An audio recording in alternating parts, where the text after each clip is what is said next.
Sa kakascroll ko sa Facebook, may nakita akong viral. Ito yung estudyante ko noon, forever ko ngayon. Tignan natin si ma'am. Si ma'am, 2016 student niya tong bata. Ayan yung lalaki, student niya. 2024 ay yan yung picture nila. Wala akong alam sa kwento nila, hindi ko alam. Basta ang malinaw dito, malayo yung edad. Hindi yan masama, okay? At dito naman sa kabila, si Sir, 2011 elementary graduate yung misis niya na ngayon 2024. 2011 ngayon 2024. Ang kwento nito nila ma'am at sir, tinago nila yung relasyon at hanggang sa ang dami na nilang nakalaban, lalong mga pamilya. At syempre ay problema rin yun sa trabaho nung ni Sir, 'di ba? Kasi syempre bawal naman talaga sa student, lalong-lalo na minor. Wala akong nakikitang mali dito kasi napakarami rin naman na masyadong malayo yung age gap kasi yung maturity hindi naman nakikita sa age. Pero yun nga, bawal sa minor. Uulitin ko ha, bawal sa minor. Kaya dapat pahinugin nyo muna, 'di ba? Bawal sa minor, so papahinugin nyo yan. De, joke lang. Ganito kasi yan, pre. Ganito yan guys. Ganito yan. Dati may mga nakakabiruan ako, mga kaibigan ko, kapag may kinikwento sila sa akin na nagugustuhan nila, mas bata sa kanila na at malayo yung edad, mga minors pa. Sabi ko, pahinugin mo muna. 'Di ba? Paulit-ulit lang.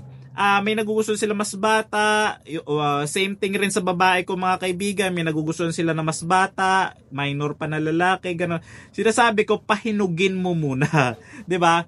Yun yung naiisip ko na same na pwede nating ihalin tulad dito sa nagva-viral na estudyante ko noon, forever ko na ngayon, 'di ba? Very good. So ganito 'yan. Kinakailangan mo kasi muna pahinugin kasi hihintayin mo yung tama at perpektong pagkakataon, 'di ba? At hindi ko rin naman sila masisisi kasi sa panahon ngayon, yung mga kaedara namin maaga na nagsipag-asawa at may mga anak at may mga asawa at anak na. Halimbawa ako, 27 years old ako ngayon. Yung mga kabatch ko halos lahat may asawa at may anak na. So wala kaming choice kundi pumili ng mas bata sa amin. 'Di ba? Pero ako single. At yon, ayoko muna pumasok sa relasyon kasi masyadong masakit sa ulo.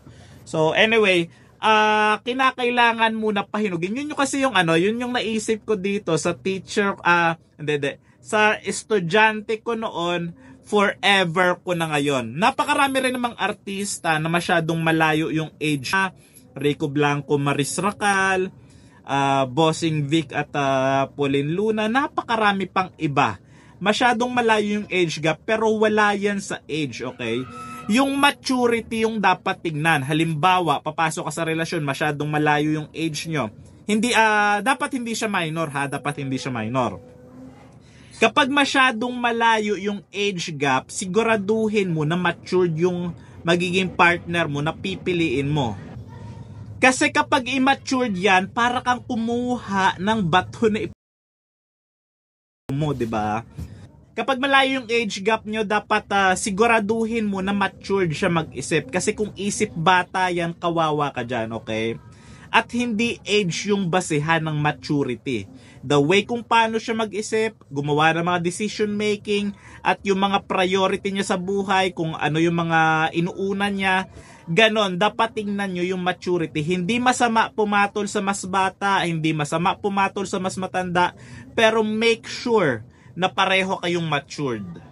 At syempre, kapag masyado pang bata, dapat pahinugin mo muna.